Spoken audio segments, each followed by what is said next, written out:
اعوذ باللہ من الشیطان الرجیم بسم اللہ الرحمن الرحیم اللہ ولی الذین آمنوا یخرجہم من الظلمات الی النور، اور بے شک اللہ تعالیٰ مومنوں کا ولی ہے، وہ جنہیں اندھیروں سے نکال کر روشنیوں میں لا کھڑا کرتا ہے۔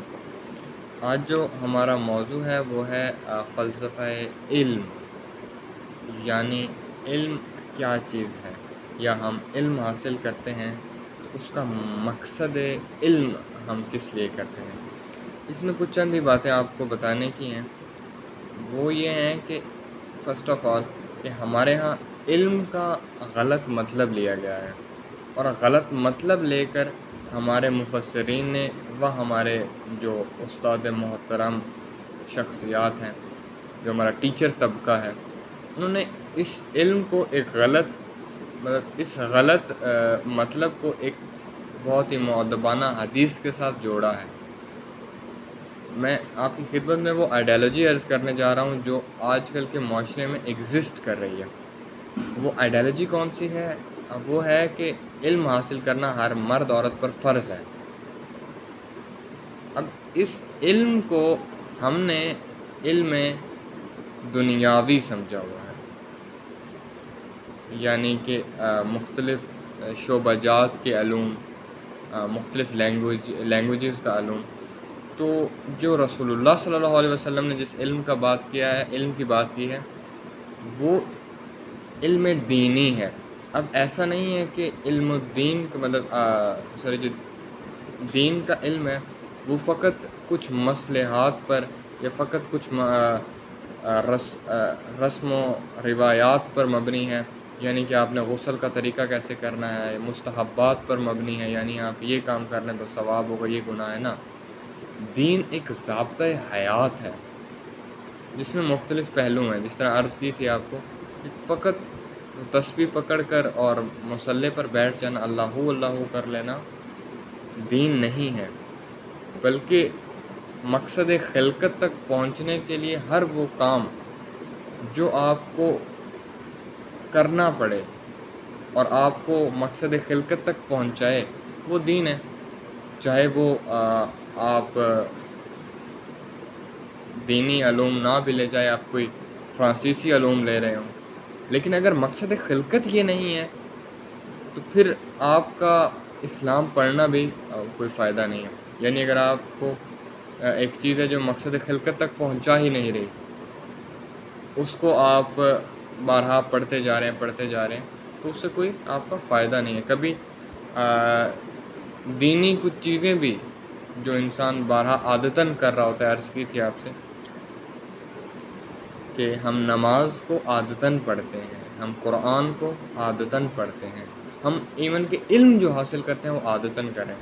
ایک تو عادتاً، اور دوسری جس کا ہے غلط مطلب کے لیے یہاں علم حاصل کروایا جاتا ہے یا کیا جاتا ہے۔ ایک تو علم وہ والا مطلب مغربی ثقافت ایک تو ہمیں دلائی جا رہی ہے، دوسری کس کے لیے علم میں مطلب کس کے لیے تعلیم کے آپ پڑھ رہے ہیں یا اپنا علوم بڑھا رہے ہیں، کس کے لیے؟ نوکری، جاب حاصل کرنے کے لیے۔ یہ نوکری کی جو روش پاکستان میں آئی ہے، اس نے بزنس کو کلیش کر دیا ہے۔ اب میں عرض کرتا ہوں کہ ہمارے ہاں بزنس ایک کوئی اوپن ہو تو 500 بندے جاب کے لیے آ جاتے ہیں، 2 ویکنسی پر 10,000 بندہ ہوتا ہے۔ اب اس ملک میں آپ پاورٹی لیول آپ دیکھ لیں کہاں تک ہے، مطلب جہاں 2 ویکنسیز پر پی ایچ ڈی لیول پر 1000 بندہ آ کے وہ کر رہے ہیں، تو وہ پھر وہ یہی ہے کہ ان قوموں کے حال آپ کے سامنے ہیں جن کی نوجوان نسل نوکریوں کے پیچھے بھاگ رہی ہے، اور جب تک نوکری کے ہی پیچھے ان جوانوں کو بھگائے رکھا تو یہ امید نہ رکھیں کہ یہاں کوئی دوبارہ قدیر خان جیسا پیدا ہوگا، یا دوبارہ کوئی ایسا پیدا ہوگا جو ہم ٹیکنالوجی ہم خود بنائیں گے۔ مطلب آپ دیکھیں نا، ہم کیوں مغرب سے ٹیکنالوجی لیتے ہیں؟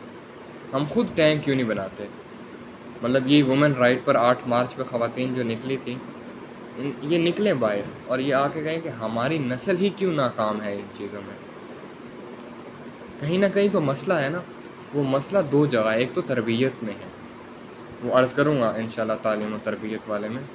ایک تو مسئلہ تربیت میں ہے، دوسرا کہاں مسئلہ آ رہا ہے؟ دوسرا مسئلہ ہے ایجوکیشن میں۔ علامہ اقبال نے بہترین تشریح کی ہے، فرماتے ہیں کہ اس نظام تعلیم سے آپ کو رسول اللہ صلی اللہ علیہ وسلم کی رسائی مل جائے، یہ ممکن ہے ہی نہیں۔ فرماتے ہیں کہ اگر آپ خنجر کی نوک سے آب حیات یعنی پوری دنیا کا، ساری زندگی جینے کا وہ جو پانی ہوتا ہے، یہ جو نسخہ ہوتا ہے اسے آب حیات کہتے ہیں۔ فرماتے ہیں کہ جو آپ خنجر کی دھار یعنی وہ خنجر کی نوک پہ تو جو بھی جائے گا وہ ظاہراً مر جائے گا، لیکن فرماتے ہیں کہ خنجر کی دھار سے بھی اگر آپ خنجر کی دھار سے بھی آپ آب حیات تلاش کرنے جائیں گے تو ممکن ہے کہ مل جائے، لیکن عصر حاضر کے علوم سے آپ کو آشنائی دین مل جائے، رسول اللہ صلی اللہ علیہ وسلم مل جائے، یہ نہیں ہو سکتا، یہ ممکن ہی نہیں ہے۔ یہ دوسرا مطلب اس کا دوسری چیز تھی کہ ہمیں نوکری کے حصول کے لیے کروائی جا رہی ہے۔ تیسرا یہ ہے کہ جو عالم ہیں، مطلب جو علم دے رہے ہیں، جو اساتذہ کرام ہیں، وہ صحیح وہ نہیں ہے۔ مطلب دو چیزیں ایک نسل کو تشکیل دیتی ہیں، ایک ٹیچر ہوتا ہے اور ایک والدہ ہوتی ہے، ایک ماں ہوتی ہے اور ایک اس کا استاد ہوتا ہے، جو ایک نسل کو تشکیل دیتا ہے۔ اب ہمارے ہاں دونوں ہی خسارے میں ہیں، اور اب دیکھیں گے یہ دونوں خسارے میں ہیں، اسی وجہ سے ہمارا پورا نیشن میں بربادی ہے۔ بارہا عرض کیا تھا کہ اس کا حل فقط یہ نہیں ہے کہ آپ کچھ ایس او پیز بنا دیں یا پھر ٹیچرز پر نگرانی کریں، بلکہ نہ، ان کو آشنا کروائیں کہ دین اور دنیا علیحدہ نہیں ہے۔ وہ بچے کو کہہ رہے ہیں کہ جی دین علیحدہ ہے اور دنیا علیحدہ ہے، وہ بڑا ہو کے ظاہراً اس نے پیٹ پالنا ہے، تو عرض کی تھی کہ دین میں مشقت ہے تھوڑی، کوئی فائدہ نہیں نظر آتا آپ کو، لیکن اسے فائدہ دکھایا نہیں نہ گیا۔ اب سب سے جو امپورٹنٹ ہے، جو بھوک اور پیاس سے بھی زیادہ لگنی چاہیے، وہ ہماری ایک فکر ہے جو ہمیں فلسفہ یعنی جو مقصد خلقت تک پہنچائے، ہمیں انسان بنائے، وہ ہمارے بھوک پیاس سے بھی امپورٹنٹ ہونی چاہیے۔ لیکن وہ فکر کہاں سے آئے گی؟ وہ فکر یا تو والدہ سے آ سکتی ہے، جو ماں کے پیٹ سے کوئی عالم نہیں پیدا ہوتا نا، یا تو والدہ کے پیٹ سے والدہ کی پرورش سے آ سکتی ہے، یا پھر وہ استاد کی تعلیم سے آ سکتی ہے۔ یہاں دونوں بریک لگ جاتی ہے، اور آپ دیکھیں یہاں سے آگے پھر بچہ جب جاتے ہیں فقط نوکری کی تلاش میں بوڑھے ہو جاتے ہیں، پھر اپنے بیوی بچوں کو ہی پالتے ہیں اور پھر مر جاتے ہیں۔ علامہ اقبال فرماتے ہیں نا کہ وہ ابلیس ایک مجلس اس نے بلائی اپنے مشیروں کی، اور کہتا ہے کہ مجھے ان مسلمانوں سے ڈر نہیں ہے۔ تو ان مشیروں نے کہا کیوں نہیں ہے ڈر؟ تو ابلیس نے کہا کہ یہ اپنے روز معاش سے نکلیں گے تو میری بربادی کا کچھ سوچیں گے نا، مطلب میرے خلاف یہ تب پلان کریں گے جب یہ اپنے روز مرہ، یہ شب و روز کے چکر سے نکلیں گے۔ آج ہمارا ہر جوان اسی چکر میں ہی الجھا ہوا ہے۔ ہماری ہی سوسائٹی کے ایک بھائی جو ہیں بہت اچھے تھے، اور ماشاءاللہ سے میوزک میں پہلے تھے، انہیں چھوڑا اور پھر فکر اسلام جوائن کی، بہت ہی شروع میں کوآپریٹو رہے، بعد میں ان کا کچھ گھریلو مسائل ہو گئے اور وہ انہوں نے جوائن کی فکر اسلام، بہت سے چینجز بھی ان میں اور بھی آئیں، کافی وہ بھی ہوئے ان سے، لیکن بعد میں ان کی فیملیز کا کچھ مسئلہ ہو گیا، پیسوں کا گھر میں ایشو تھا، تو وہ ڈے اینڈ نائٹ ڈیوٹی کرتے تھے، تو ان کے پاس ٹائم نہیں ہوتا تھا اس میں، لیکن وہ بہت افیکٹو پرسن تھے۔ مجھے بہت دکھ ہوتا ہے اب بھی ان کا کام نہ کرنے کا، کیونکہ بہت کمی محسوس ہوتی ہے۔ He was such a loyal person in my society, but اللہ ان کی توفیقات میں اضافہ فرمائے اور انہیں اس سے شب و روز سے نکلنے کی توفیق عطا فرمائے، آمین وسلم آمین۔ اس میں جو ایک اور بڑا مسئلہ درپیش ہے ہمیں، وہ میں عرض کر دیتا ہوں۔